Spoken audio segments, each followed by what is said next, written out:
మంచిది. మరి కొద్ది సమయం దేవుని వాక్యాన్ని మనం ధ్యానించుకుందాం. పరిశుద్ధ గ్రంథంలో నుండి ఆదికాండము 49వ అధ్యాయం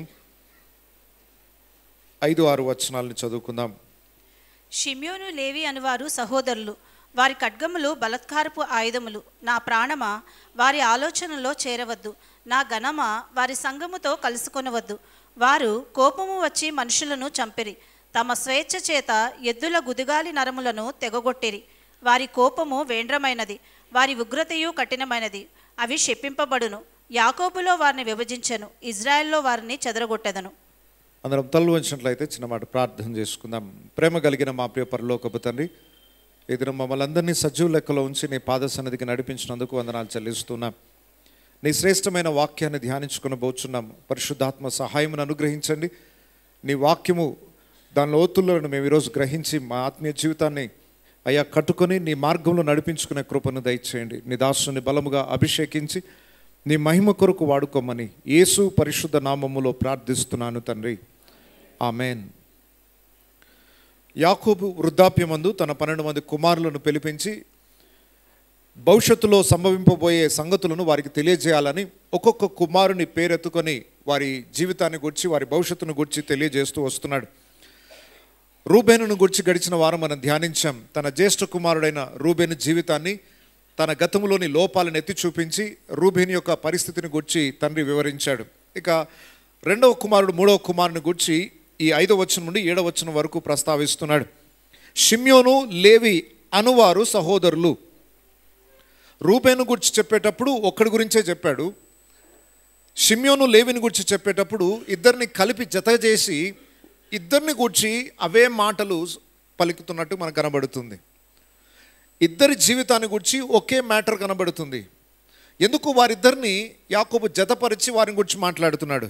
ఎందుకు అనంటే వారిద్దరు జత కలిసి చేసిన పొరపాట్లు ఉన్నాయి. షెకెము అనే పట్టణస్థులను అతి కిరాతకంగా ఇద్దరు కోపోద్రుకులై వారి సహోదరి విషయంలో జరిగిన ఆ నేరము అన్యాయాన్ని బట్టి పగ తీర్చుకునే ప్రయత్నం చేసి మోసపూరితంగా షెకెము పట్టణంలో ఉన్న పురుషులందరినీ వారు కత్తి దూసి సంహరించారు. ఇది వారి తండ్రి అయిన యాకోబునకు ఎంతో బాధను కలుగజేసిన సన్నివేశం. అది గుర్తు చేసుకుంటున్నాడు యాకోబు. అది గుర్తు చేసుకుంటూ వాళ్ళను గురించి హెచ్చరిస్తూ ఉన్నాడు. ఇద్దరు కలిసి చేశారు కనుక ఇద్దరిని కలిపి వారి భవిష్యత్తును గురించి జ్ఞాపకం చేస్తున్నాడు. షిమ్యోను లేవి అనువారు సహోదరులు. వారి ఖడ్గములు బలాత్కారపు ఆయుధములు. నా ప్రాణమా, వారి ఆలోచనల్లో చేరవద్దు. నా ఘనమా, వారి సంఘముతో కలుసుకొనవద్దు. వాళ్ళతో నువ్వు జతపరచబడకూడదు అంటున్నాడు. ఎందుకు అనంటే వారి కోపము వేండ్రమైనది, వారి ఉగ్రత కఠినమైనది. వారు చాలా కోపిష్ఠులు. వాళ్ళ విషయంలో నువ్వు కొన్ని జాగ్రత్తలు తీసుకోవాలి. దయచేసి ఒక 3 విషయాలు జ్ఞాపకం చేస్తున్నాను. ఇక్కడ వారిని గూర్చిన ఆశీర్వాద వచనాలు లేవు.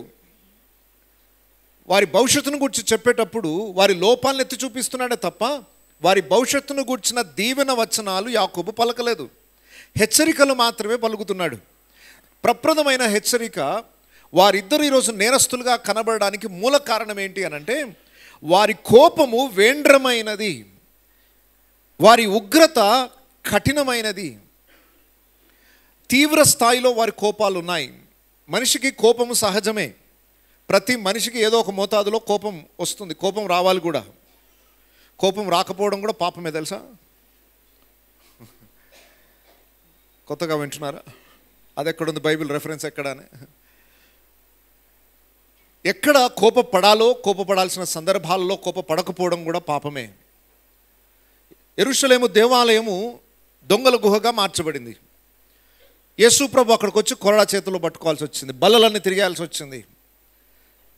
నా మందిరమును, నా దేవుని మందిరమును మీరు దొంగల గుహగా మార్చేస్తున్నారని వారిని గద్దించాల్సి వచ్చింది. ఆయన కోపాన్ని ప్రదర్శించిన ఒక అద్భుతమైన సంఘటన. ఆ టైంలో కోపం రావాల్సిన సమయం. ఎక్కడైతే అన్యాయం జరుగుతుందో, ఎక్కడైతే నేరము జరుగుతుందో, పాపం జరుగుతుందో ఖచ్చితంగా అక్కడ కోపపడడం అనేది సమంజసమే. కానీ ఆ కోపము పాపముగా మారకుండా జాగ్రత్త పడాలి. కోపము పాపముగా మారకుండా జాగ్రత్త పడాలి అని అంటే ఫస్ట్ పాయింట్, మూతికి ప్లాస్టర్ వేసుకోవాలి.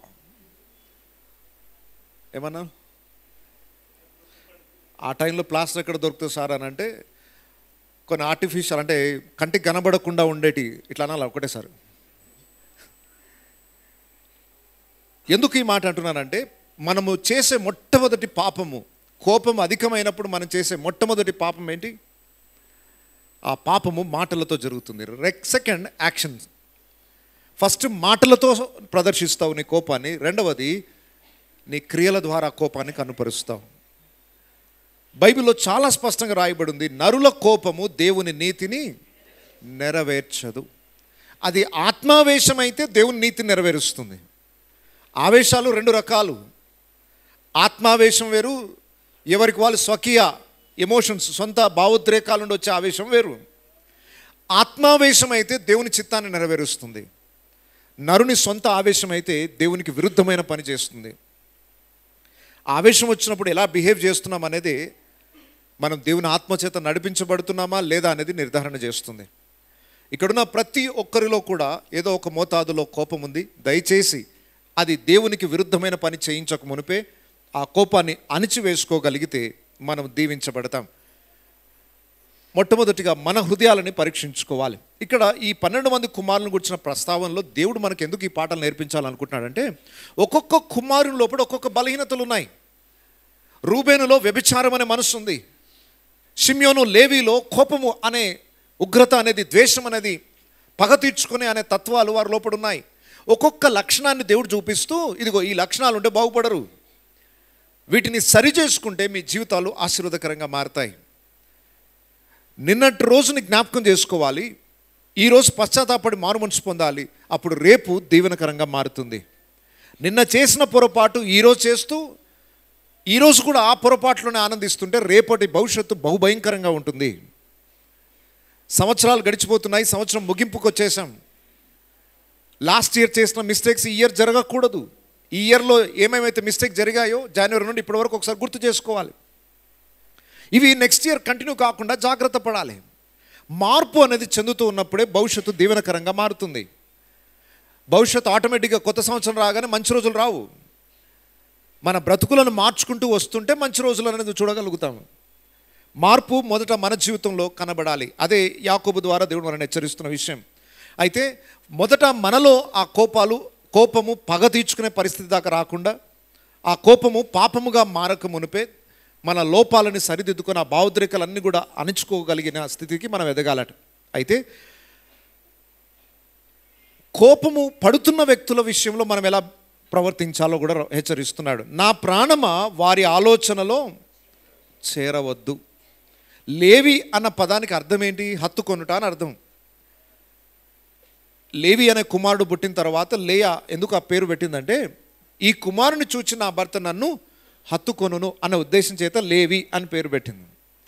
హత్తుకొనుట అని. యాకోబు అదే పేరును వాడుకొని ఏమని చెప్తున్నాడంటే, నా ప్రాణమా ఇలాంటి ఆలోచనలతో నీవు హత్తుకొనకు, చేరకు అంటే హత్తుకొనకు, వారితో కలవకు. లేవి యొక్క ఆలోచనతో నువ్వు జతపరచబడవద్దు. నా ఘనమా వారి సంఘముతో కలుసుకొనవద్దు. కోపము అంటువ్యాధి, తెలుసా మీకు? కోపము అంటువ్యాధి. ఎంతమంది గుర్తించారు దాన్ని? ఒక కోపిస్తున్నాడు అనుకోండి, ఆటోమేటిక్గా చుట్టూ ఉన్న వాళ్ళకందరికీ నలుగురికి బీపీలు తెప్పిస్తాడు.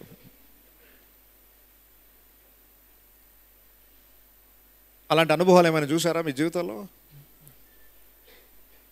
మామూలుగానే ఉంటుంది అక్కడ వాతావరణం. ఒక్క కోపిస్ట్ వచ్చాడంటే అక్కడ ఉన్న అందరి మనసులను చెరిపేస్తాడంతే. ఆయన ఏం చేశాడో తెలుసా అని స్టార్ట్ చేస్తాడంటే, ఆయన మీద ద్వేషాన్ని అంత నూరిపోసి పాయిజన్ అంత వేసి, అంత మాట అన్నాడా? అడుగుదాం పద.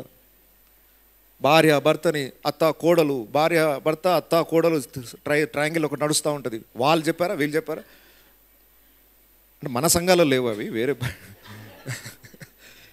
మన దగ్గర గురించి కాదు, అన్నీ ఊర్లు తిరుగుతూ ఉంటాను కాబట్టి అక్కడక్కడ జరిగే సంఘటనలు చెప్తున్నా. అక్కడి వరకు బాగానే ఉన్నారు కదా అని అంటే, ఒక ఇన్ఫర్మేషన్, ఒక కోపంతో వచ్చిన వ్యక్తి ఇచ్చే సమాచారం ఏం చేస్తుందంటే ఇంకా నలుగురిని కోపంలోకి నడిపిస్తుంది. అందుకొరకే నా ప్రాణమా అట్టి వారి ఆలోచనలో, చెప్తూనే ఉంటారు, ఆవేశాలు వ్యక్తపరుస్తూనే ఉంటారు, కానీ కొన్నిసార్లు ఆవేశం ఇతరులో పాయిజన్ నింపినట్టు అవుతుంది కనుక అది అందరిలో స్ప్రెడ్ అయిపోతుంది కనుక అట్లాంటి ఆలోచనలకు చోటు ఇవ్వకండి. రెండవది, వారితో అసలు కలుసుకొనవద్దు. అలాంటి వారితో సహవాసం కూడా చేయొద్దు అన్నట్ట. కరోనా వచ్చినప్పుడు వాళ్ళతో కలవకండి, ఆ ఇంటికి వెళ్ళకండి, అట్లానే ఎన్ని హెచ్చరికలు ఇచ్చారో బాగా గుర్తుపెట్టుకోండి. కరోనా కంటే పెద్ద భయంకరమైన వైరస్ కోపం. ఎందుకు అని అంటే నీలో ఉన్న ఓర్పు కూడా క్షీణించిపోతుంది, అంత అంటువ్యాధి అది. కాబట్టి అలాంటి సంఘముతో నీవు చేర్చబడవద్దు. కొన్ని జాగ్రత్తలు తీసుకోవాలి. శానిటైజర్ వాడుకోండి, మూతికి మాస్క్ వేసుకోండి, కొన్ని జాగ్రత్తలు తీసుకోండి, అలాంటి వారి సహవాసం చేయకండి, కొంచెం దూరం ఉండండి అని దేవుని వాక్యము మనని హెచ్చరిస్తుంది. ఇక్కడ యాకోబు మాత్రమే కాదు, జ్ఞాని అయిన సొలొమోను కూడా దేవుని ఆత్మచేత ప్రేరేపించబడి ఈ హెచ్చరికలు ఇచ్చాడు. సామెతల గ్రంథం 22వ అధ్యాయం 24-25 వచనాలు. సామెతల గ్రంథం 22వ అధ్యాయం 24-25 వచనాలు. కోపచిత్తునితో సహవాసము చేయకుము, క్రోధము గల వానితో పరిచయము కలిగి ఉండకుము. రైట్, కోపచిత్తునితో సహవాసము చేయకుము. సో మీ సర్కిల్లో ఎవరైనా కొంచెం బీపీ పేషెంట్లు ఉన్నారంటే కొంచెం దూరంగా ఉండండి, అనవసరంగా మీ బీపీలు కూడా పెరుగుతాయి. మరి ఇక భార్యాభర్తలు అయితే తప్పదు, అటు సహవాసంలో చేరకము అని అంటే ఇప్పుడేం వారిని విడదీయలేము, ఇక మార్చుకోవడం తప్ప వేరే మార్గం లేదు వాళ్ళకి. కానీ బయట వాళ్ళకి ఎవరైనా స్నేహితులు బంధువులు ఎవరైనా ఉన్నారంటే వాళ్ళ విషయంలో మాత్రం సహవాసంలో దూరం. ఈ వాక్యాన్ని తీసుకెళ్ళిపోయి మీ ఫ్యామిలీలో ఇంప్లిమెంట్ చేయకండి. కోపచిత్తునితో సహవాసము చేయకుము, క్రోధము గలవానితో కనీసం పరిచయము కూడా కలిగి ఉండకుము. ఎంత డేంజర్ అయితే ఈ మాట అనాలి చెప్పండి. కనీసం వాళ్ళతో పరిచయాలు కూడా లేకుండా చూసుకోండి అంటున్నాడంటే దీని ద్వారా చాలా ప్రమాదం జరుగుతుంది అని అర్థం. 25వ వచనం చూడండి. నీవు వాని మార్గములను అనుసరించి నీ ప్రాణమునకు ఉరి తెచ్చుకొందువేమో. ఎందుకు? కోపచిత్తునితో పరిచయం ఉండి కోపచిత్తునితో సహవాసం ఉంటే ఏం ప్రమాదం? నీకు ఉరి తెచ్చుకుంటావు. నీవు వాని మార్గములను అనుసరించి నీ ప్రాణమునకు ఉరి తెచ్చుకుందువేమో. కోపచిత్తునితో కలిసి సహవాసం చేస్తే, పరిచయాలుంటే ఆటోమేటిక్గా వారి పాపంలో నువ్వు కూడా పాలిభాగస్తును అవుతావు. ఈరోజు సమాజంలో జరుగుతుంది అదే. ఒకడికి బీపీ పెరుగుతుంది, వాడి ఫ్రెండ్కి చెప్తాడు, వాడు ఇట్లా అన్నాడు అంటే ఎంత మాట అన్నాడా, పద ఇప్పుడే తెలుసుకుందాం పద. వాడికి అవసరమే లేదు, ఆ సందర్భమే కాదు, ఏం జరిగిందో తెలియదు. తన స్నేహితుని మాటలు విని అతడు కూడా క్రోధం తెచ్చుకొని 2-3 స్నేహితులు కలిసి వెళ్ళిపోయి కొట్లాడి చంపుకున్న సందర్భాలు కూడా ఎన్నో ఉన్నాయి. అంటే ఒక్కడు ఏదో కోపంతో ఆవేశంతో గురి చేయబడితే దానికి 4 జతపరచబడి ఆ ఉరిలో 4 పాలిభాగస్తులు కావడం అంత ప్రమాదం ఉంది. కనుక కోపచిత్తునితో సహవాసం చేయకండి, కోపచిత్తునితో పరిచయాలు కూడా ఉండకండి. ఎందుకనంటే మీ భక్తి పాడైపోతుంది, మీకున్న సాక్ష్యం కోల్పోతారు, మీకున్న విశ్వాసం నుండి తొలగిపోయే పరిస్థితులు ఉంటాయి, మీరు ఉరిలో పడిపోతారు. ఆ మార్గంలో మీరు కూడా నడిచి మీరు కూడా తప్పు చేసే ఛాన్సెస్ ఉన్నాయి. కాబట్టి చాలా జాగ్రత్తగా, కరోనా కంటే తీవ్రమైన జబ్బిది, ఇది నాశనానికి నడిపిస్తుంది. నరుని కోపము దేవుని నీతిని నెరవేర్చదు. ఒక్క కోపమే మనిషి జీవితంలో ఎన్నో నష్టాలు. ఎందుకు మనకు ఎన్నో పెద్దలు సామెతలు చెప్పారు, తన కోపమే ఎవరట మనకు శత్రువు. మన లోపడున్న కోపం మనకు శత్రువు, తన శాంతమే. అబ్బా, సామెత వరకు బాగుంటుంది, కానీ జీవితానికి వచ్చేసరికి అది పాటించడం విషయంలో చాలా ఫెయిల్ అయిపోతూ ఉంటాం. కానీ దేవుని వాక్యం మనకు చాలా స్పష్టంగా చెప్తుంది, కోపము అనేది పాపముగా మారకుండా జాగ్రత్త పడాలి. కోపించుడు కానీ పాపము చేయకూడదు. అయితే ఆ కోపం కూడా ఎప్పటి వరకు నిలబడాలి? ఎప్పటి వరకు పర్మిషన్ ఉంది నిలబడడానికి? సూర్యుడు అస్తమించే లోపు దాన్ని సెటిల్మెంట్ చేసేసుకోవాలి. అది ఇంకొక రాత్రి నిద్ర చేయొద్దు, అది గుడ్లు పెడుతుంది. ఎందుకంటే ఒక రాత్రి గడిచిందనంటే గ్యాప్ పెంచేస్తుంది. ఎందుకు సూర్యుడు అస్తమించేలోపు సెటిల్ చేసుకోమన్నాడంటే, ఇప్పుడు నేను ఇంకొక సహోదరుడు ఏదైనా వివాదం వచ్చిందనుకోండి, ఒక్కరోజు సమాధాన పడకుండా దాన్ని దాటేసామనుకోండి, నెక్స్ట్ డే గ్యాప్ పెరిగిపోతుంది, మా ఇద్దరికి దూరం పెంచేస్తుంది, సమాధానం లేకుండా చేస్తుంది. అది ఇంకా పెద్ద పాపం చేయడానికి కారణం అవుతుంది. కాబట్టి ఏదైనా సమస్య ఉంటే అవి ఆరంభంలోనే దాన్ని తుడిచి వేసుకొని ఆ లోపాలను సరిదిద్దుకుంటే భవిష్యత్తు దీవెనకరంగా ఉంటుంది. ఇక్కడ లేవిని గురించి, షిమ్యోను గురించి చెప్పిన మరొక మాట ఏంటంటే, వీళ్ళు ఆ ఆవేశంతో చేసిన పాపం ఏంటో చెప్తున్నాడు. వారి ఖడ్గములు బలాత్కారపు ఆయుధములు, వాళ్ళు దాంతో చేసిన పని ఏంటంటే, వారు కోపము వచ్చి మనుషులను చంపిరి. దయచేసి వినండి, కోపం రాగానే ఫస్ట్ ఆ కోపాన్ని ప్రదర్శించేది దేనితో అన్నాను? మాటలతో. రెండవది చేతలతో. ఈ కోపములో మనిషి ఎంత తీవ్రమైన పాపమైనా చేయడానికి రెడీ అవుతాడట. కోపం ఎప్పుడు కూడా ఎదుటివానికి హాని చేయాలని ప్రయత్నం తెలియకుండానే చేసేస్తుంది. కోపం వచ్చిందంటే చేతులు లేస్తూనే ఉంటాయి, కోపం వచ్చిందంటే మీదకి వెళ్ళిపోతూనే ఉంటాయి. ఎవరు నేర్పించరు, అది కోపం యొక్క లక్షణం. అది కోపం వచ్చింది అని అంటే ఖచ్చితంగా ఎదుట ఎవరు అని చూడము, వారికి చంపాలి అన్నంత కక్ష వచ్చేస్తుంది లోపల. ఎదుటివాడిగా బ్రతక తగడు, కళ్ళ ముందు ఇప్పుడు చంపేస్తాను అన్నంత కోపం. అందరూ చంపకపోయినా చంపాలన్నంత ఆవేశం అయితే వచ్చేస్తుంది. అవకాశం ఉంటే చేతిలో తుపాకు ఉంటే ఆవేశంలో కాల్చేస్తారు అంతే. తర్వాత ఆలోచిస్తారు ఎందుకు ఇట్లా చేసామని. కానీ ఆవేశం ఎంత పని చేస్తుంది అని అంటే ఎదుటి వాడిని చంపడానికి కూడా వెనకడుగు వేయదు. ఈరోజు ఎన్నో హత్యలు జరగడానికి, ఎన్నో నేరాలు జరగడానికి మూల కారణం క్షణిక ఆవేశం. ఒక 2 నిమిషాలు ఆగితే ఎదుటివానికి నష్టం జరగకుండా ఉండగలుగుతుంది. కానీ ఎంతోమంది జీవితాలు ఈ క్షణిక ఆవేశాలను బట్టి నాశనానికి గురి చేయబడ్డాయి. ఈ షిమ్యోను లేవి చేసిన పని ఏంటంటే వారి ఖడ్గము బలాత్కార ఆయుధములు. వారు కోపం వచ్చి మనుషులను చంపిరి, తమ స్వేచ్ఛ చేత ఎద్దుల గుదికాలి నరములను తెగగొట్టిరి. ఈ కోపము ఎవరి మీద అయితే కోపమో కేవలం వాళ్ళ మీదనే పగ తీర్చుకోము. ఈ కోపం ఏం చేస్తుందంటే వాళ్ళొక్కరు కాదు, చుట్టూ ఉన్న వాళ్ళ మీద కూడా దాని ప్రభావం చూపిస్తుంది. ఉదాహరణకు షెకెములో చేసిన తప్పు ఒకడు, లెక్క ప్రకారం వీళ్ళు వెళ్తే ఒకవేళ శిక్షించాల్సింది ఎవరిని? ఆ తప్పు చేసిన ఒక్కడనే. కానీ ఏం చేశారు వీళ్ళు? ఆ ఊరు ప్రజలు ఏం చేశారు? వెళ్ళిపోయి ఆ ఊరిలో ఉన్న ప్రతి పురుషుని చంపేశారు. ఆ ఊరి పశువులు ఏం చేశాయి? మొత్తం పశువులన్నింటిని కూడా చంపుకుంటూ వచ్చేసారు. అంటే ఈ కోపం ఆవేశం మీరు చూస్తుంటారు, ఇప్పుడు న్యూస్లలో కూడా వస్తుంది. ఒక ఆఫీస్లో ఒక ఆఫీసర్ ఏదైనా సమస్య ఉందనుకోండి, ఆఫీసర్ దగ్గర పోయి ఆయనను పట్టుకొని అడగరు. బయట ఉన్న కార్ అద్దాలు పగలగొడతారు, బిల్డింగ్ అద్దాలు పగలగొడుతుంటారు, ఏమేమి పిచ్చి పనులు చేస్తుంటారు. రోడ్డు మీద వెళ్ళిపోయి బస్సు మీద అద్దాలు పగలగొడుతుంటారు. కోపం ఏం చేస్తుందో అర్థం కాదు. ఇక మన దగ్గర అయితే ఫోన్లు కింద పడేస్తుంటారు. ఓకే, ఇక ఇంట్లో ఉన్న వస్తువుల సంగతి తెలిసిందే. అందుకొరకు ఈ మధ్య మరి స్టీల్ సామాన్లు వాడుతున్నారో గాజు పదార్థాలు వాడుతున్నారో తెలియదు, కానీ రైట్ ప్లాస్టిక్ వాడుతున్నారు. అందుకొరకే అన్నీ వానేసి కింద పడేసినా మళ్ళీ వాడుకునే అవకాశం దొరుకుతుందని. సో ఇమ్మీడియట్గా మనం చేసేది ఏంటంటే కోపాన్ని ప్రదర్శించడానికి ఒక నష్టాన్ని కలగజేసే పని చేస్తుంది. ఎప్పుడైనా గుర్తుపెట్టుకోండి, కోపము ద్వారా వచ్చేది నష్టమే, ఎక్కడ లాభం రాదు. 1% కూడా ఎక్కడ లాభం రాదు. మనిషి నుండి వచ్చే కోపము రిజల్ట్ ఎప్పుడు కూడా 100% అది నష్టమే. దానివల్ల వచ్చే ప్రయోజనం మాట కావచ్చు, చేతలు కావచ్చు, నష్టానికే దారి తీస్తుంది.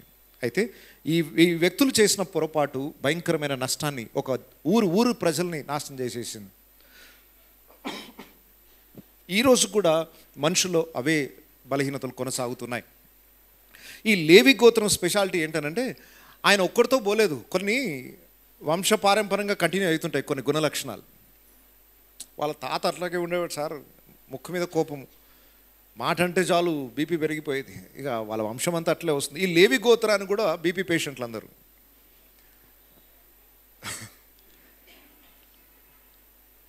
అది ఎందుకో వంశపారంపర్యంగా వచ్చింది. ఒక ఆయన ఉన్నాడు వీళ్ళ వంశంలో పుట్టిన ఆయన, కోపం వచ్చింది ఒక ఆయన చేస్తున్న తప్పును చూసి వెంటనే ఒక్క గుద్దుతో చంపేసి తవ్వేసి పాతి పెట్టేశాడు. అంత పవర్ఫుల్ వాళ్ళు. ఎవరైనా లేవి గోత్రికుడే మోషే. అంత కోపం, ఎంత కోపం ఉంటే ఆ పని చేయాలండి. సరే ఎవరైనా తప్పు చేస్తే వెళ్ళి గద్దించడమో, అరవడమో, నీ మీద కేసు పెడతానడమో ఏదో చేయొచ్చు. వెళ్ళిపోయి ఒక గుద్ది చంపేశాడనంటే ఎంత ఆవేశం ఉంటే ఆ పని చేయాలి. అది ఎవరైనా చేయగలుగుతారా ఆ పని? ఈరోజు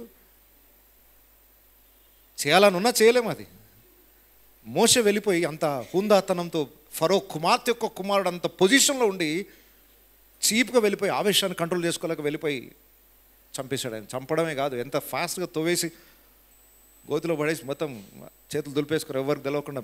ఎంత తెలివో, ఎంత శక్తో, ఎంత జ్ఞానమో. ఆవేశం మోషే లోపల పనిచేస్తూనే ఉంది. అయితే అది తొందరలో పోలేదు. సీనాయి కొండ మీదకి వెళ్ళాడు 40 రోజులు. దేవునితో 40 రోజులు గడిపితే మనిషి జీవితం ఎట్లుండాలి చెప్పండి? 40 days 40 రాత్రింబగళ్ళు దేవునితో సమయం గడిపిన వ్యక్తి ఎంత మార్పు చెందాలి? 40 రాత్రింబగళ్ళు దేవునితో గడిపి ఆ రాతి పలకలు, 10 ఆజ్ఞలు కలిగిన పలకల్ని దేవుడు ఇచ్చాడు. అవి తీసుకొని సంతోషంతో కిందికి వస్తున్నాడు. కింద గోలలు వినబడుతున్నాయి, నాట్యాలు వినబడుతున్నాయి. దూడం తయారు చేసుకొని ఇదే ఐగుప్తు నుండి మమ్మల్ని తీసుకొని వచ్చిన దేవుడు అని చెప్పేసి ఆరాధిస్తున్నారు, నాట్యం ఆడుతున్నారు. అవన్నీ చూసేసరికి మళ్ళీ ఏమొచ్చింది? అది ఉంటుంది లోపల, అప్పుడప్పుడు బయటకు వచ్చేస్తుంది. మోషేకి మరలా వచ్చేసింది బీపీ. అరే ఇప్పుడే కదా అయ్యా సార్ 40 రోజులు దేవునితో గడిపేసి వచ్చావు. కొంతమంది 40 రోజుల ప్రార్థన అయిపోగానే బయటకు వెళ్ళిపోయినా మళ్ళీ బీపీ కనబడుతూనే ఉంటుంది. ఏం మార్పు వచ్చింది సార్ 40 రోజుల్లో? ఫాస్టింగ్, దినమంతా ఫాస్టింగ్ ఉండి మళ్ళీ సాయంకాలం వెళ్ళి అదే పొరపాటు చేస్తున్నారు ఏంటి అంటే, మరి మోషే ఆ లేవి లోపడున్న మూలం లోపల నుండి అలాగే ప్రవహిస్తూ వచ్చింది. మోషే సీనాయి కొండ మీద దిగేటప్పుడు ఆ కోపాన్ని తట్టుకోలేక ఏం చేశాడు చెప్పండి?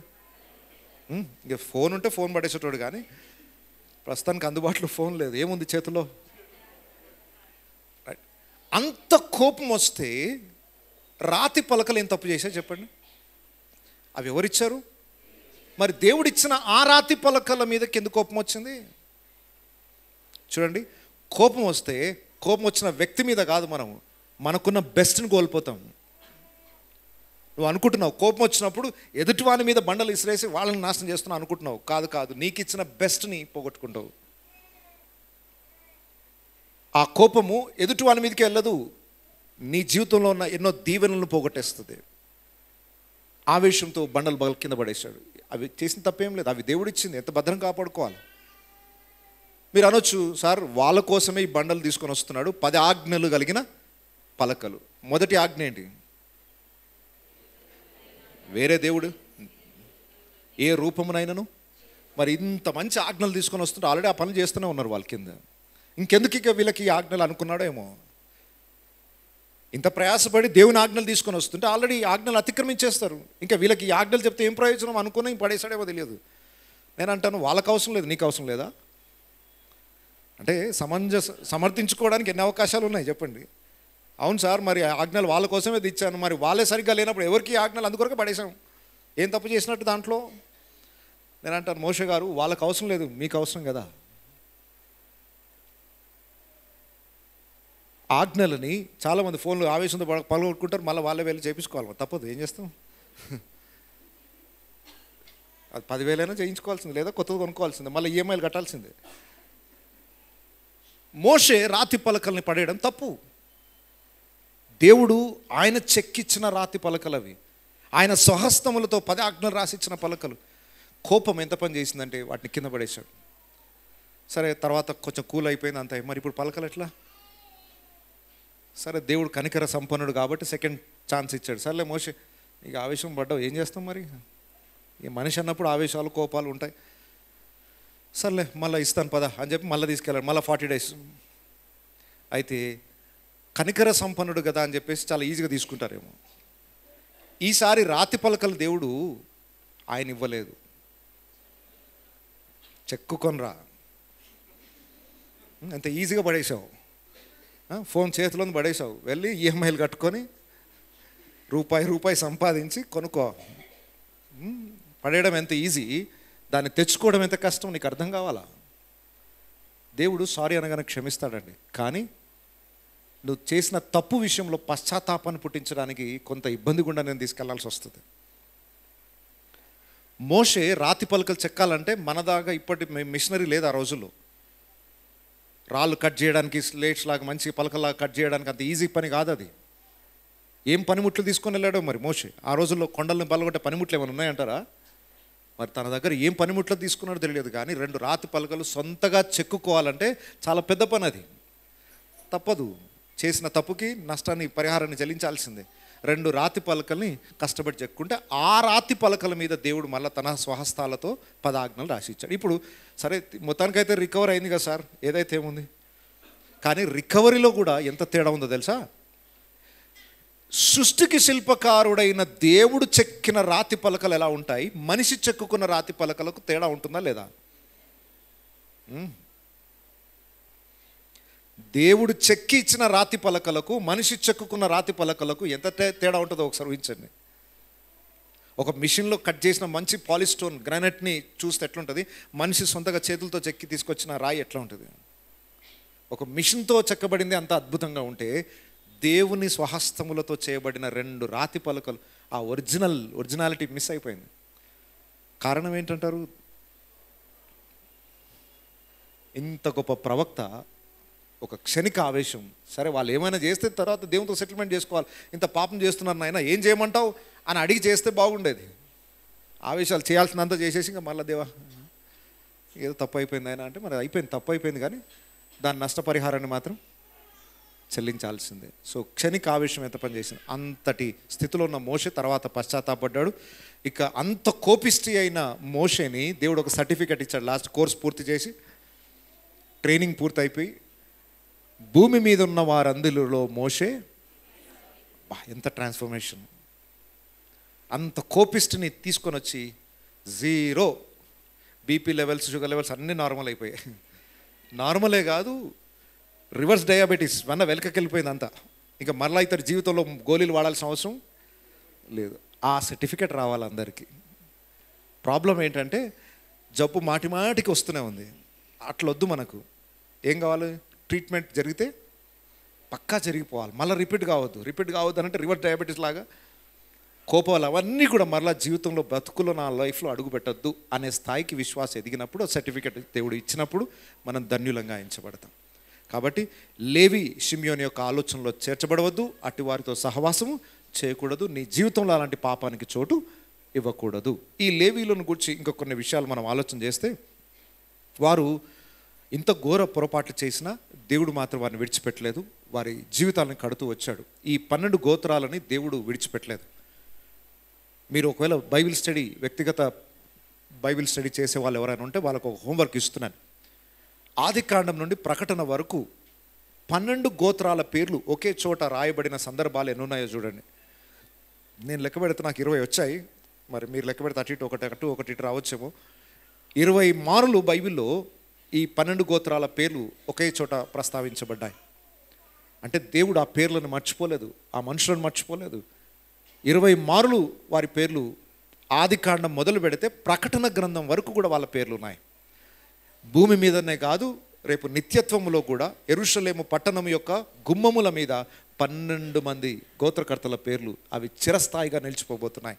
ఇన్ని బలహీనతలతో ఉన్న వ్యక్తులను కూడా దేవుడు చెక్కి లోపాలను సరిదిద్ది వారిని తన మహిమ కొరకు దేవుడు నిలబెట్టి వాడుకుంటున్నాడు. ఇక లేవి వంశాన్ని గురించి మనం తెలుసుకుంటే, వారి జీవితాలను మనం గమనిస్తే వాళ్ళలో మంచి లక్షణాలు కొన్ని ఉన్నాయి. ఇప్పటివరకు కొన్ని లోపాలను గురించి మనం విన్నాం, కానీ ఈ లేవి గోత్రికలో కొన్ని మంచి లక్షణాలు ఉన్నాయి. ఏంటో తెలుసా?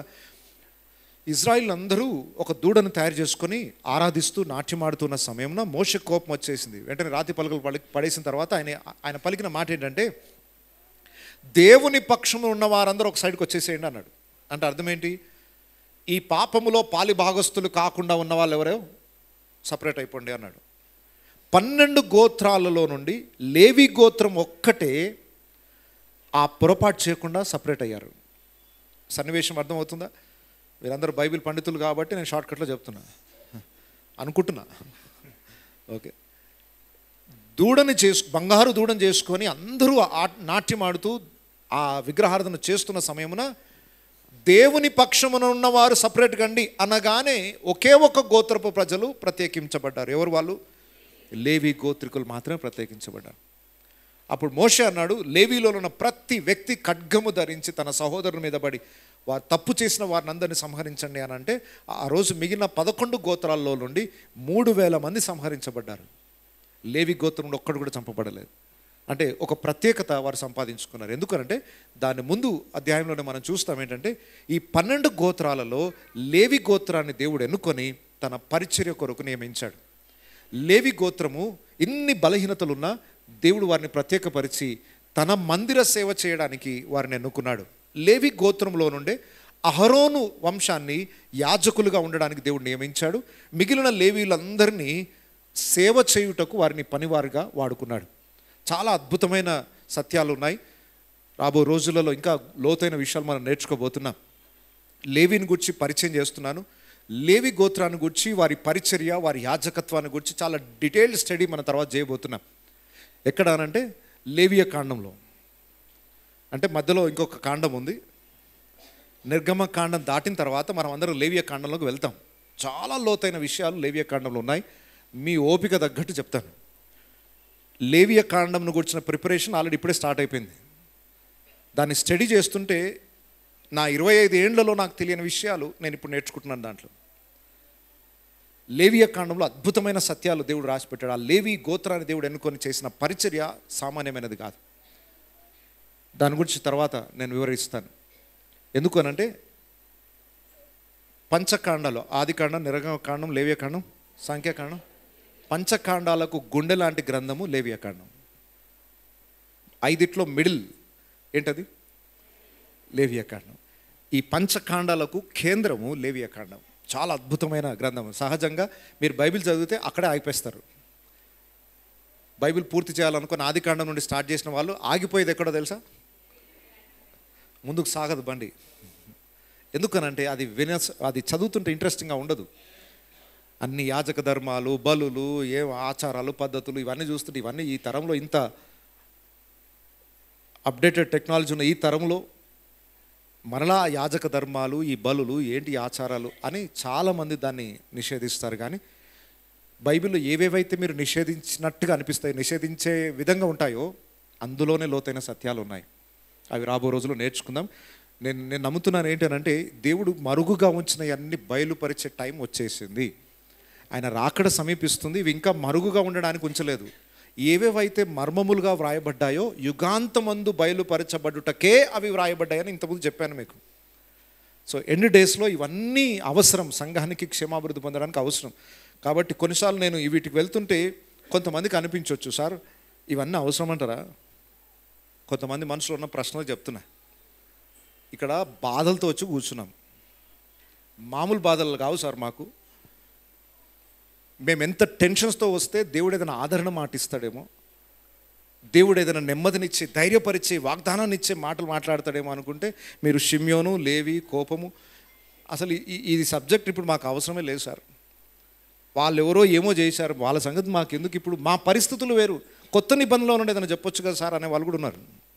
చాలామంది ముఖం మీదనే అడిగిన వాళ్ళు కూడా ఉన్నారు. ఏం సార్ ఎప్పుడు చూసినా పాత నిబంధన పట్టుకుంటారు, కొత్త నిబంధనలోని విషయాలు చెప్పారా మీరు? ఈ తరం కొత్త నిబంధన తరము, పాతది గతించిపోయిన సమస్తము నూతనమాయను. మీరు ఎప్పుడు ఆది కాండం అంటారు, ఆ పాత నిబంధన గత 20 ఏళ్ళుగా పాత నిబంధన పట్టుకొని కూర్చున్నారు. దయచేసి ఒక విషయం చెప్తున్నాను వినండి. కొత్త నిబంధనలో అపోస్తలులు, యేసు ప్రభు కానీ ఏమేమైతే వాళ్ళు బోధించారో వాళ్ళ కీ టెక్స్ట్లు, మూలవాక్యాలను ఎక్కడి నుండి తీసుకున్నారు? వాళ్ళ టెక్స్ట్ బుక్ ఏది? ఆ టీచర్స్కి టెక్స్ట్ బుక్ ఏది? పాత నిబంధన. దాంట్లో నుండి తీసుకొని కొత్త నిబంధన ప్రజలకు ఎక్స్ప్లెయిన్ చేశారు. మరి కొత్త నిబంధన ప్రజలకు ఏదైనా అర్థం కావాలంటే కీ టెక్స్ట్ ఎక్కడి నుండి తీసుకున్నారా? కీ కాంటెక్స్ట్ అర్థం కావాలి. నేను చెప్తున్నాను, నేను చెప్పేది నూతన నిబంధన మీకు తెలియట్లేదు.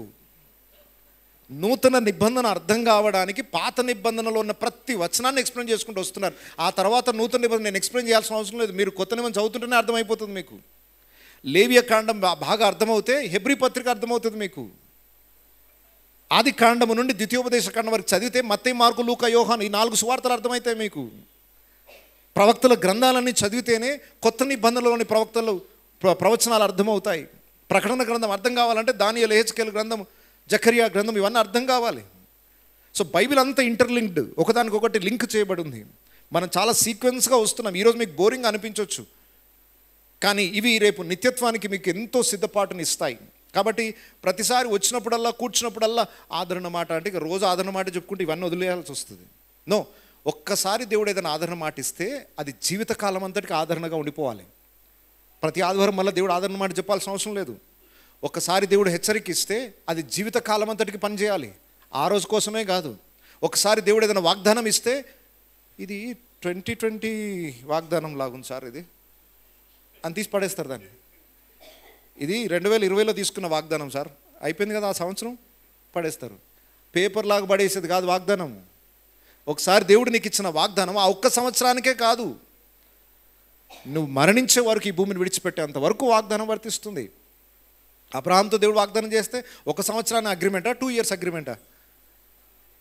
అబ్రహాము బ్రతుకు దినములన్నిటికీ కూడా ఆ వాగ్దానం వర్తిస్తుంది. కాబట్టి కొంతమంది న్యూ ఇయర్ వాగ్దానాలు తీసుకుంటే ఆ 1 ఇయర్కే అనుకొని డేట్ రాసి పెట్టుకొని ఇది ఆ ఇయర్కే అనుకుంటారు, దాన్ని తీసి పక్క పెట్టేస్తారు. నెక్స్ట్ ఇయర్ కోసం కొత్తది కావాలి. నో, దేవుడు ఒక్కసారి ఏది మాట్లాడినా అది జీవితకాలం అంతటికి సరిపోవాలి. అది వాగ్దానమైనా, హెచ్చరికైనా, ఆదరణైనా, ఆజ్ఞైనా, దేవుడు ఏమి చెప్పినా ఆ ఒక్క రోజుకే కాదు. కాబట్టి దేవుడు ఈరోజు కొన్ని లోతైన సత్యాలు నేర్పించవచ్చు, ఒక సండే దేవుడు నేను ఆదరించవచ్చు, ఒక సండే నేను హెచ్చరించవచ్చు. ఇవన్నీ ఎప్పటికైనా ఏ సిచ్యువేషన్స్ వచ్చినా ఆ టైంకి ఈ వాక్యాలు మీకు గుర్తు రావాలి.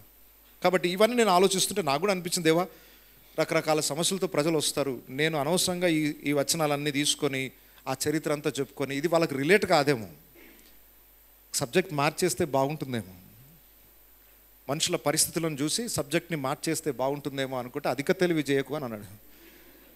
అధిక తెలివి ప్రదర్శించకు అన్నట్టు. వెంటనే నాకు ఒకటి గుర్తొచ్చింది. యాకోబు దగ్గరికి యోసేపు ఇద్దరు పిల్లల్ని తీసుకొచ్చి నిలబెడతాడు. తండ్రి రైట్ హ్యాండ్ సైడ్ పెద్దోడు, left hand side, yes correct పద్ధతి ప్రకారం పెట్టాడు. యాకోబు తీసుకొచ్చి చేతులు ఇట్లా పెట్టాడు. డాడీ నువ్వు చేసే తప్పు, రాంగ్ చేస్తున్నావు నువ్వు అంటే తండ్రి ఏమన్నాడు? నాకు తెలుసు నాయన, నేనేం చేస్తున్నాను నాకు తెలుసు. సేమ్ గుర్తొచ్చింది నాకు పొద్దున్నే. దేవా ఇది సబ్జెక్ట్ కాదు, కొంచెం చేంజ్ చేద్దాం, ఇప్పుడున్న ప్రజల పరిస్థితులకు తగ్గట్టుగా ఏదైనా వాక్యం చేద్దాం, ఇది దీనికి రిలేటెడ్ కాదు అని అంటే దేవుడు అంటున్నాడు నాకు తెలుసు నాయన, నాకు తెలుసు. మనుషుల కోణంలో చూస్తుంటే ఇది రాంగ్ అనిపిస్తుంది నీకు, నేను చేసేది ఉల్టా పెట్టినట్టుంది, ఇది క్రాస్గా చేసినట్టుంది. ఎస్ అట్లాగే ఉంటుంది దేవుని పనులు. ఎదుటి నుండి చూస్తున్న వాడికి దేవుడే తప్పు చేస్తున్నట్టు అనిపిస్తుంది. ఏంటైనా నువ్వు ఇటు రైట్ హ్యాండ్ సైడ్ చెయ్యి పెట్టాల్సింది లెఫ్ట్ హ్యాండ్ సైడ్ పెడుతున్నావు, నువ్వు తప్పు చేస్తున్నావు దేవా. ఇక్కడ కూర్చున్న వాళ్ళ మనసులో ఎన్ని ఆలోచనలు ఉన్నాయి ఇట్లాంటివి. ఎస్ దేవుడు ఏదో తప్పు చేస్తున్నాడు. అసలు మేము చేసేది అడిగేది ఒకటి, మేము ఎక్స్పెక్ట్ చేసేది ఒకటి, దేవుడు ఇచ్చేది ఒకటి. యోసేపు ఏం ఎక్స్పెక్టేషన్స్తో వచ్చాడు, అక్కడికి వచ్చేసరికి ఎక్స్పెక్టేషన్స్ అన్నీ చేంజ్ అయిపోయినాయి. ఎస్ దేవుడు మన ఎక్స్పెక్టేషన్స్ని చేంజ్ చేసినప్పుడు మనకు దేవుడు తప్పు చేస్తున్నాడు అనిపిస్తుంది. నేను ఒకటి చేద్దాం అనుకుంటున్నాను కానీ దేవుని చిత్తంలో ఒకటి ఉంటుంది, అది మన దృష్టికి తప్పు అనిపించినా చేసుకుంటూ వెళ్ళిపోవాల్సిందే. సో నేను ఆలోచన చేస్తాను, దేవా ఎన్నో ప్రశ్నలు వస్తుంటాయి జీవితంలో, ఇదెందుకు ఇదెందుకు ఇదెందుకు ఇదెందుకు ఇదెందుకు అని. ఒకటే మాట దేవుడు నాకు నేర్పించింది ఏంటంటే, ఇదెందుకు అని అడగకు, చెప్పింది చెయ్యి. దేవుడు తప్పు చేస్తాడా? గుండె మీద చేసుకుని చెప్పగలుగుతారా? దేవుడు తప్పు చేస్తాడా? దేవుడు ఏం చేసినా మరి ఇంకెందుకు చింత? ఇది ఎందుకు అంటే నీకు జవాబు చెప్పాలా? చెప్తే అర్థమవుతుందా నీకు? సరే చెప్తానని చెప్పి ఒక దేవుడు స్టార్ట్ చేశాడు అనుకోండి, ఇదిగో ఇది ఎందుకు ఇట్లా చేస్తున్నా అంటే నీ లైఫ్ ఇది, నీ లైఫ్ ఇది అని చెప్పుకుంటూ వస్తున్నాడు అనుకోండి. ఎన్ని పుస్తకాలు రాస్తారు? నా ఎడల నీకున్న తలంపులు బహువిస్తారమైనవి, అవి లెక్కించదనా ఇసుకరేణువుల కంటే. లెక్క పెట్టండి. మరి ఒకవేళ దేవుడు చెప్పడం నువ్వు ఎందుకు ఎందుకు అని అడిగే ప్రతి ప్రశ్నకు దేవుడు ఒకవేళ ఆన్సర్ చేసుకుంటూ వెళ్తే ఎన్ని పుస్తకాలు రాస్తారు? మీ జీవితం అంతా పుస్తకాలు రాయడం సరిపోదు. అందుకొరకే చెప్పట్లేదు దేవుడు, మీ బుర్రలు చాలవు, చెప్పింది చేయండి చాలు, ప్రతిదీ అర్థం కాదు. ఒక ట్యాబ్లెట్ ఇస్తాడు డాక్టర్, వేసుకొని అయినా లేదు సార్ నాకు ఇది ఏమేమి మెడిసిన్, దీంట్లో ఏమేమి కెమికల్స్ వాడారు, ఏది ఎంత పర్సంటేజ్ వాడారు, ఏది ఎట్లా తయారు చేయాలి, మొత్తం డీటెయిల్స్ కావాలి సార్ అంటే అవన్నీ నోరు మూసుకో, ఇప్పుడు జ్వరం వచ్చింది గోలు వేసుకో తగ్గిపోతుంది. అనవసరమైన డీటెయిల్స్ని దేవుని అడగకండి. కొన్నిసార్లు ఎందుకు అన్న ప్రశ్న కూడా తప్పే. దేవా నీ చిత్తం సిద్ధించుగాక. చాలాసార్లు ప్రసంగం ప్రిపేర్ అయ్యేటప్పుడు కూడా దేవా ఇదెందుకు అనుకుంటాను, కానీ చెప్పింది చేయమంటాడు అంతే దేవుడు. దేవా ఇది ఉల్టా పెడుతున్నట్టు అనిపిస్తుంది, దేవుడు అంటాడు నాకు తెలుసు నేనేం చేస్తున్నాను, ఎవరికి ఏం కావాలో నాకు తెలుసు, నువ్వు చెప్పింది చెయ్యి. కొన్నిసార్లు దేవుని గద్దింపు నీ వినాల్సి వస్తుంది. మన దృష్టికి తప్పుగా అనిపించినా, కొన్నిసార్లు దేవుడు అన్యాయం చేస్తున్నట్టు అనిపించినా మనకు క్రాస్గా అనిపిస్తుంది, కానీ ఆయన సంకల్పంలో ప్రతిదీ పర్ఫెక్ట్గా జరుగుతుంది. దేవుడు తప్పు చేయడు, దేవుడు తప్పు చేయడు, అన్యాయము చేయుటకు ఆయన నరుడు కాదు. సో దేవుని గురించి సరిగ్గా అర్థం చేసుకున్నవాడు లైఫ్లో దేని గురించి చింతించాడు. దేవా నేను ఇదేంటి అని అంటే దేవుడు ఒక మాట అన్నాడు, నా నీతిని నా రాజ్యాన్ని వెతుకుంటూ వెళ్ళిపోండి, వెనుక ఏం చేసుకుంటూ రావాలో నేను చేసుకుంటాను, అది మీ పని కాదు. నేను చెప్పిన పనిని మీరు చేసుకుంటూ వెళ్ళిపోండి, నేను చేయాలనుకుంది నేను చేసుకుంటూ వస్తాను. ఏది ఎందుకు ఎలా అనే ప్రశ్నలకు జవాబు ఇప్పటివరకు ఎన్నో అడిగాను నేను, దేవుడు నాకు ఒక్కటి కూడా ఇవ్వలే. మీకు కూడా ఇయ్యడేమో అనుకుంటున్నాను, మరి మీకు ఇస్తే పర్వాలేదు. ఎన్నో ప్రశ్నలు, ఎందుకు నాయన ఇట్లా, ఇదెందుకు ఇలా అని నేను కూడా చాలా ప్రశ్నలు అడిగాను, అడుగుతూనే ఉంటాను అప్పుడప్పుడు. ఆయన ఇప్పటివరకు ఒక్క ఆన్సర్ కూడా చేయలేదు దేవుడు. ఒకటే తెలిసిన ఆన్సర్ ఏంటంటే జస్ట్ నేను చెప్పింది చేయి అంటాడు. ఈరోజు నేనేం చెప్పాను అది చెయ్యి, మిగతాది నీకు చెప్పి కూడా వేస్ట్, నువ్వేం చేయగలుగుతావు? నేను ఇట్లా డిజైన్ చేశానని చెప్తే దానికి ఏమైనా హెల్ప్ చేస్తావా? నువ్వు చేయగలిగింది ఏం లేదు, మొత్తం నేనే చేస్తాను. కాబట్టి నువ్వు చేసేదేమని ఉంటే నీకు చెప్తా. నీ పని లేనప్పుడు నోరు మూసుకొని నేను చెప్పింది చెయ్యి. ఒక విధంగా దేవుడు పక్కకుండా ఒక ఆఫీసర్ మాట్లాడినట్టుగానే మాట్లాడుతుంటాడు. Do it. దేవునికి ఎదురు చెప్పకండి. దేవునికి సలహాలు ఇస్తాం కొన్నిసార్లు, ఇట్లా కాదు నాయనా ఇట్లా, నాకు తెలుసు బిడ్డ నాకు తెలుసు అంటాడు. గుర్తుపెట్టుకోండి, దేవునికి సలహాలు ఇవ్వకండి, ఆయన ఏం చేసినా పర్ఫెక్ట్గా చేస్తాడు. సో ఏ వాక్యమైనా ఆ సందర్భానికి ఆ రోజు కోసమే కాదు, అది నిత్యత్వానికి సిద్ధపరిచేది. మీరు ఎల్కేజీ లెవెల్లో ఉంటే ఈ రోజుకి అవసరమైంది కావాలని కోరుకుంటారు. మీరు నిత్యత్వాన్ని దృష్టిలో పెట్టుకుంటే ప్రతి వచనము ఇది ఈ రోజుకి నిత్యత్వానికి కూడా ఉపయోగపడుతుంది అనుకుంటారు. కాబట్టి వాక్యం ధ్యానించేటప్పుడు బోర్గా ఫీల్ కావాల్సిన అవసరం లేదు. కొన్ని సబ్జెక్ట్స్ అట్లా ఉంటాయి, కొన్ని వివరించడానికి కష్టంగా ఉంటాయి, అర్థం చేసుకోవడానికి కష్టంగా ఉంటాయి. ఇవన్నిటినీ దృష్టిలో పెట్టుకొని దేవుని ఆత్మ సహాయం పొందుకొని ఏది విడిచిపెట్టకుండా అన్నీ కలుపుకొని తినండి. కొంతమంది కరపాయలు ఏదది కరివేపాకు ఉల్లిపాయలు ఏది దానికి సపరేట్ చేసి ఖాళీ మెతుకులు తింటారు. అట్లా తినకండి, బైబిల్ని అట్లా చేయకండి. ఇటొకటి తీసేసి ఏదో కావాల్సింది ఏదో ఏరుకొని తినంటే అన్ని విటమిన్స్ అందవు బాడీకి. సో అన్ని పౌష్టిక ఆహారాలు కలిపి మీకు అందాలంటే బైబిల్ ఆదికాండం నుండి ప్రకటన వరకు అంతా కలిపి తీసుకోవాలి. ఓకే, లేవి గురించి ఇంకా భవిష్యత్తులో నేర్చుకుంటామని చెప్పడానికి ఇంత ఇంట్రడక్షన్ చెప్పాల్సి వచ్చింది. లేవిని గురించి భవిష్యత్తులో చాలా లోతైన పాఠాలు ఉన్నాయి. ఆయన జీవితం ఇంతటితో అయిపోలేదు. ఇంతటి కోపిష్టిని, ఇంత బలహీనుని దేవుడు తీసుకొని వచ్చి ఒక బలవంతునిగా చేసి అద్భుతమైన పరిచర్య ఆయన ద్వారా జరిగించాడు. ఒక విధంగా చెప్పాలంటే ఇక్కడున్న మనందరినీ కూడా దేవుడు ఆ యాజక ధర్మాన్ని మనకు అప్పగించాడు. ఈ మధ్య చాలామంది మీ కులం ఏంటి సార్, మీ కులం ఏంటి అని అడుగుతూ ఉంటారు. మాకేం కులాలు లేవు సార్, మాకు ఆదాము పిల్లలు, భూమి మీద ఉన్న అందరము ఆదాముకు పుట్టిన సంతానమే, మా దాంట్లో కులాలు ఉండవంటే కులాలు లేకుండా ఎట్లుంటుంది సార్? ఏదో ఒకటి ఉంటుంది చెప్పండి, ఏదో ఒకటి ఉంటుంది అంటే ఇక వాళ్ళని తృప్తిపరచడానికి మాది యాజకులం అంట. ఏం కులం సార్ మీద అంటే యాజకులం అని. ఇప్పుడు చెప్పండి ఏం కులం ఇది? వాళ్ళని సాటిస్ఫై చేయాలి కదా, మరి ఏదో ఒక కులం చెప్పాలి కదా. కులం అనే పదం వస్తే చాలు వాళ్ళకి. ఓకే, సో ఏం కులం? యాజకులం. ఓకే, మనం అందరము ఏర్పరచబడిన రాజులైనా రైట్. మా దాంట్లో 2 వర్గాలు ఉంటాయి సార్, 2 కలిపి ఉంటాయి మాకు. ఒకటి మీ దాంట్లో ఒకటే ఉంటుంది, కానీ మాకు రాజులము యాజకులం. ఇంకా మరి సాటిస్ఫై చేయడానికి చెప్పండి. ఓకే, దేవుడు ఆ యాజక ధర్మాన్ని ఈరోజు సంఘానికి అప్పగించాడు. దేవునికిని మనుషులకును మధ్యవర్తులముగా సువార్త చేత ప్రజలని దేవుని వైపు త్రిప్పడానికి ఒక అద్భుతమైన బాధ్యత దేవుడు సంఘానికి అప్పగించాడు. ఆ యాజక ధర్మాన్ని మన లేవియాకాండం తర్వాత నేర్చుకుందాం. ఇక షిమ్యోను గురించి ప్రస్తావన వస్తే మోషే ఏం పలికాడు వాళ్ళిద్దరిని గురించి చూద్దాం ఒకసారి. ద్వితీయోపదేశ కాండము 33వ అధ్యాయం 8వ వచనం నుండి చూడండి. 8వ వచనం నుండి 11వ వచనం వరకు కేవలం లేవి గురించే చాలా విషయాలు ఉన్నాయి. జస్ట్ ఒక్కసారి చదివి ముందుకెళ్దాం. లేవిని గూర్చి ఇట్లా నేను నీ తుమ్మీము నీ ఊరీము నీ భక్తునికి కలవు. ద్వితీయోపదేశ కాండము 33వ అధ్యాయం 8వ వచనం నుండి. లేవిని గూర్చి ఇట్లా నేను నీ తుమ్మీము నీ ఊరీము నీ భక్తునికి కలవు. మస్సాలో నీవు అతన్ని పరిశోధించితివి, మెరీబా నీళ్ళ యొద్ద అతనితో వివాదపడితివి. అతడు నేను వానికెరుగుని తన తండ్రిని గూర్చియు తన తల్లిని గూర్చియు అనెను. తన సహోదరులను లక్ష్యపెట్టలేదు, తన కుమారులను కుమారులని ఎంచలేదు. వారు నీ వాక్యమును బట్టి నీ నిబంధనను గైకొనిరి. వారి యాకోబునకు నీ విధులను, ఇజ్రాయేలుకు నీ ధర్మశాస్త్రమును నేర్పుదురు. నీ సన్నిధిని ధూపమును, నీ బలిపీఠం మీద సర్వాంగ బలిని అర్పించుదురు. యెహోవా అతని బలమును అంగీకరించుము, అతడు చేయు కార్యమును అంగీకరించుము. అతని విరోధులను అతను ద్వేషించువారును లేవకుండునట్లు వారి నడుములను విరగొట్టుము. లేవిని గురించి అద్భుతమైన ప్రవచనాలు చెప్పాడు. ఇవన్నీ ఇప్పుడు అర్థం కావు. మనం నిర్గమకాండ ధ్యానిస్తూ మళ్ళీ లేవియాకాండకు వచ్చేసరికి ఇందులో వ్రాయబడిన ప్రతి మాట మీకు అర్థమవుతుంది. మొదటి భాగం చూడండి. నీ తుమ్మీము నీ ఊరీము నీ భక్తునికి కలవు. లేవికి కలిగిన బెనిఫిట్ ఏంటి అని అంటే ఏమున్నాయట లేవికి? ఊరీము తుమ్మీము. ఊరీము తుమ్మీము అంటే ఏంటి? నిర్గమకాండం చదివిన వాళ్ళకి తెలిసి ఉంటుంది. ఓకే, ఎంతమందికి తెలుసు చెప్పండి? ఊరీము తుమ్మీము అనే పేర్లు ఎంతమంది విన్నారు? ఎంతమందికి తెలుసు దాని బ్యాక్గ్రౌండ్? ఫస్ట్ టైం ఎంతమంది వింటున్నారు ఆ పేర్లు? అంటే ఇంతమంది పేర్లు విన్నారా? విన్నారు కానీ అదేంటో తెలియదు. ఓకే, ప్రధాన యాజకుడు ధరించుకునే వస్త్రములో రొమ్మునకు ఒక బంగారు పతకం, ఒక ప్లేట్ పెట్టుకుంటాడు. దాని మీద 12 రాళ్ళు పొదిగించబడతాయి. ఆ ప్లేట్ వెనక భాగంలో 2 రత్నాలు ఉంటాయి. ఆ రత్నాల పేర్లు ఊరీము తుమ్మీము. స్టోన్స్ అంటే మన మామూలు స్టోన్స్ కాదు, అద్భుతమైన రత్నాలు. అవి 2 ఉంటాయి. వాటి పేరు ఊరీము. ఎందుకు యాజకునికి అవి పెట్టబడతాయంటే దేవుని చిత్తమును తెలుసుకొనుటకు అవి ఉపయోగపడతాయట. ఒక రాజు వస్తాడు, నేను యుద్ధానికి వెళ్ళాలా వద్దా అని యాజకుని అడుగుతాడు. యాజకుడు ఊరీము తుమ్మీము చూస్తాడు. దాన్ని బట్టి దేవుని చిత్తం ఎస్ ఆర్ నోవా. మరి ఎట్లుంటుంది? నేను అనుకునేది రెడ్ లైట్ గ్రీన్ లైట్ ఉంటుందేమో. ఓకే, గ్రీన్ లైట్ వచ్చింది, carry on. Red, no, stop చేయకండి.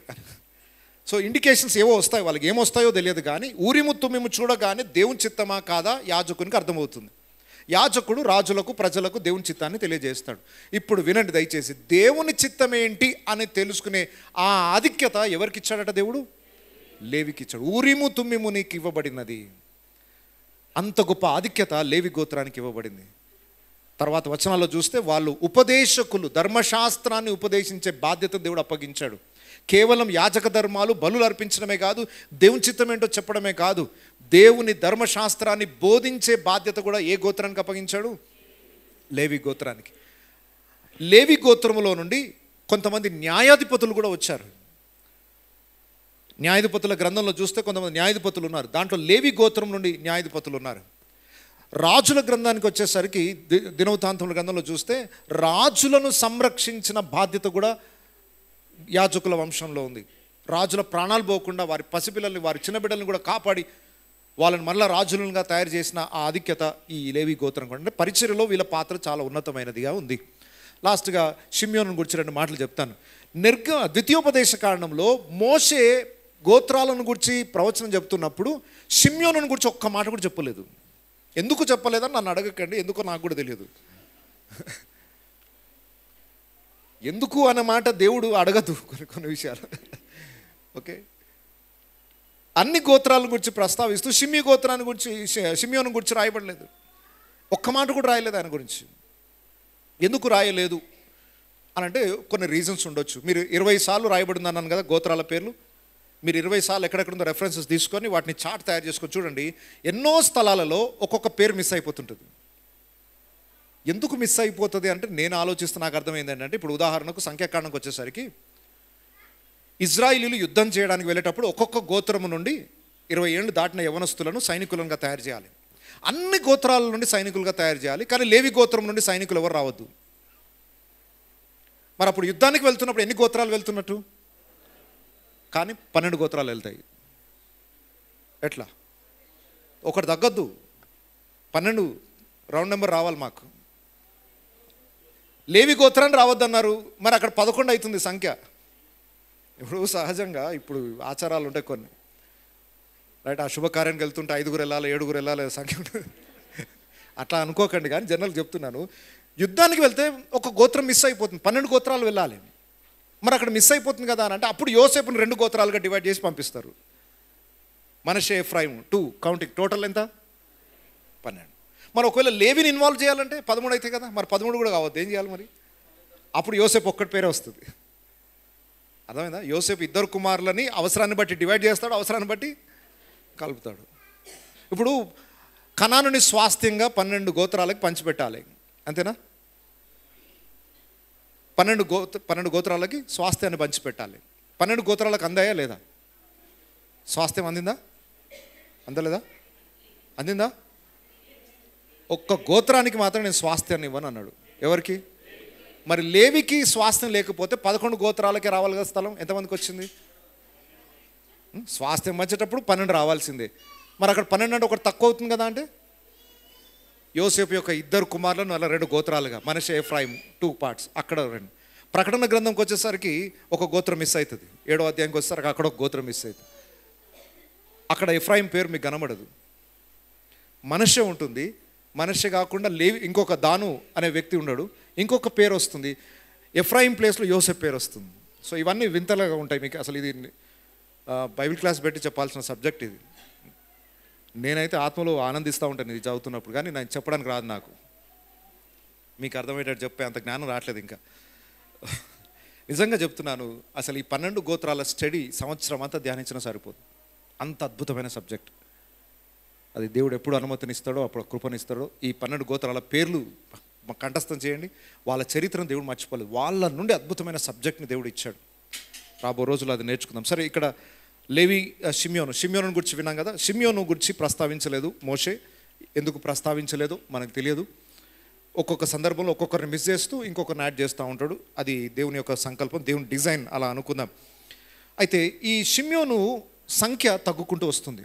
షిమ్యోను యొక్క సంఖ్య తగ్గిపోతూ వస్తుంది. మీరు సంఖ్యాకాండంలో చూస్తే వాళ్ళ వంశావళి సంఖ్య రెండు స్థలాల్లో రాయబడింది. సంఖ్యాకాండము 1వ అధ్యాయం 23వ వచనంలో, 26వ అధ్యాయం 14వ వచనంలో 2 సందర్భాల్లో రాయబడింది. సంఖ్యాకాండం 1వ అధ్యాయంలో ఈ షిమ్యోను గోత్రంలో ఎంతమంది ప్రజలు ఉన్నారని చూస్తే 59,300 మంది ఉన్నారు. 59,300 మంది. సంఖ్యాకాండం ఎండింగ్కి వచ్చేసరికి 22,200 మంది ఉన్నారు. సగం కంటే తక్కువ మంది అయిపోయారు, వారి వంశావళి తగ్గిపోయింది. ఈరోజు షిమ్యోను గోత్రికులు ఎవరున్నారంటే ఎక్కడ లేరు, ఎక్కడున్నారో తెలియదు. ఏం జరిగింది అని అంటే చరిత్ర చెప్తుంది ఏంటి అని అంటే, బబులోన్ రాజా నెబుకద్నెజర్ వచ్చి షిమ్యోను గోత్రికులందరినీ తీసుకెళ్ళిపోయి ఇథియోపియా, ఇప్పుడు ఉదాహరణకు ఆఫ్రికా ఖండంలో ఇథియోపియా అనే ప్రాంతంలో అక్కడ వారిని తీసుకెళ్ళి అక్కడ వారిని ఉంచాడని చరిత్ర చెప్తుంది. బహుశా ఆ ప్రాంతంలో ఇథియోపియులందరూ కూడా చాలా వరకు అక్కడ షిమ్యోను యొక్క గోత్రికులు ఉండవచ్చు. కొంతమంది గోత్రికులకు స్వాస్థ్యం ఏదైతే కనాన్లో ఇవ్వబడిందో వారు యూదులతో ఏకీభవించి వాళ్ళలో కలిసిపోయారట. కాబట్టి ఈరోజు షిమ్యోను గోత్రికులు ఎక్కడున్నారు అని అంటే వెంటనే పాయింట్అవుట్ చేసేటట్టు లేరంట. ఉన్నారు ఎక్కడో, కానీ అది ఎవరికి తెలియదు. లాస్ట్ డేస్లో మరలా ఆ గోత్రం నుండి ప్రజలు వస్తారు. కానీ ఇప్పుడైతే షిమ్యోను గోత్రం అంతరించిపోయినట్టుగా కనబడుతుంది. ఎక్కడెక్కడ అంతరించిపోయారో లాస్ట్కి దేవుడు వారిని సమకూరుస్తాడు. కానీ ఆ సమకూర్చే రోజు ఇంకా రాబో రోజుల్లో ఉంది. అందరినీ సమకూరుస్తారట దేవుడు. ఇజ్రాయెల్లో ఎక్కడెక్కడ చెదిరిపోయి ఉన్నారో చెదిరిపోయిన యూదులందరినీ అందరినీ సమకూర్చే రోజు ఒకటి రాబోతుంది. భూమి దిగంతముల వరకు చెదిరిపోయిన యూదులను కూడా దేవుడు తీసుకొని వస్తాడు. కొన్నిసార్లు వాళ్ళకి తెలియకపోవచ్చు వాళ్ళ గోత్రం ఏదో, వాళ్ళ వంశం ఏదో, దేవుని తెలుసు. వాళ్ళని తీసుకొని వస్తాడు దేవుడు. అది ప్రవచనాలు నెరవేర్పు జరగబోతుంది. ఈ షిమ్యోను జీవితంలో కొంతమంది మంచి మంచి అధికారులు ఉన్నారు, నాయకులు ఉన్నారు. తర్వాత మనము దినవృత్తాంతంలో గ్రంథంలో వారి చరిత్ర కొంత ఉంది. అలాంటి ఉన్నతమైన స్థాయిలో వాళ్ళు ఉన్నారు.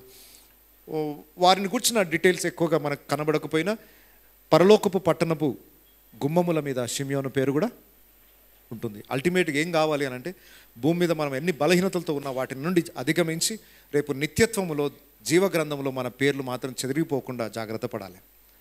ఎన్ని బలహీనతలున్నా సరి చేసుకుంటూ, నిన్నటి బలహీనత ఈరోజు కొనసాగకుండా, ఈరోజు బలహీనత రేపటికి కొనసాగకుండా, రోజు మార్పు చెందుతూ నిత్యత్వం కొరకు సిద్ధపడుతూ పరలోక రాజ్యాన్ని స్వాస్థ్యంగా సంపాదించుకోవడమే మన ముఖ్యమైన గురి. ఈ భౌతికమైనవన్నీ ఒకరోజు విడిచిపెట్టి వెళ్ళిపోతాం. నిత్యత్వంలో స్వాస్థ్యాన్ని సంపాదించుకోవడమే మన గురిగా పెట్టుకొని ప్రతిరోజు మన లోపాలని సరిదిద్దుకుంటూ పరిపూర్ణతలోనికి సాగిపోదాం. అందరం కూడా తల్లు వంచుదాం, కళ్ళు మూసుకుందాం. అందరం కూడా తల్లు వంచి కళ్ళు మూసుకొని విన్న వాక్యాన్ని ఒక్కసారి నెమరు వేద్దాం. దేవుడు దయగలిగిన, కనికరం కలిగిన దేవుడు. యోగ్యత లేని మనుషులను కూడా ఎన్నుకొని, ఎన్నో బలహీనతలు లోపాలున్న దేవుడు వారిని ప్రత్యేకపరుచుకొని తన స్వాస్థ్యంగా చేసుకొని తానిచ్చిన వాగ్దానాన్ని నిలబెట్టుకునే దేవుడు ఆయన. ఆయన ప్రేమను, ఆయన దయా కృపను జ్ఞాపకం చేసుకుంటూ కొద్ది సమయం దేవుని మహిమపరుద్దాం. అందరం కూడా ఒకసారి లేచి నిల్చోండి. హృదయపూర్వకమైన స్తుతి ఆరాధన దేవునికి సమర్పిద్దాం. మన జీవితాల్లో ఇంకా ఏమైనా బలహీనతలు, లోపాలు ఉంటే ఈరోజు దేవుని దగ్గర ఒప్పుకొని విడిచిపెట్టి, దేవా ఈ బలహీనుని కూడా నువ్వు బలపరిచి వాడుకొని, అయినా నాలో పరిపక్వత దయచేయి. నాలో ఉన్న లోపాలు నెక్స్ట్ ఇయర్కి కంటిన్యూ కావద్దు. ఈరోజే సరి చేయబడాలి. నా జీవితాన్ని వెలిగించిన ఆయనని మన లోపాలని సరిదిద్దుకుంటూ దేవుని యొక్క గొప్పతనాన్ని జ్ఞాపకం చేసుకుంటూ ఆయనని మహిమపరుద్దాం, ఆయనను స్తుతిద్దాం.